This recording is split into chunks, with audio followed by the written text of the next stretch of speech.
can I minimize waste production and manage waste sustainably as a tourist? If you go shopping, buy fresh products at the local market to minimize plastic consumption of packaged goods.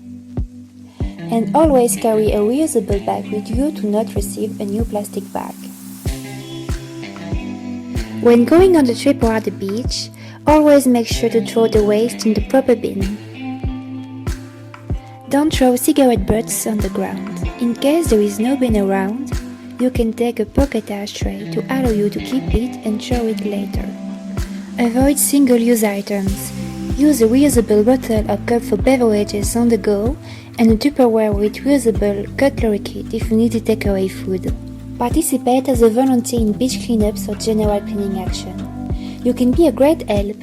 In only 1 hour, we collected 10 bags of waste. So we're here on Band Beach in Šibenik and we're gonna clean this little area. Okay! Every piece of plastic that I've picked up has been like this. So it's like that, and then you squeeze it a little bit and it just breaks up into... And it's impossible to pick up because when you're picking it up, it breaks into smaller and smaller bits. So that's what they say, that plastic doesn't degrade. It just... I contribute to clean the beach. I contributed by cleaning the beach of Šibenik. I contribute by reducing the waste. I contribute to clean up this place. I contribute to find solutions to be a better tourist.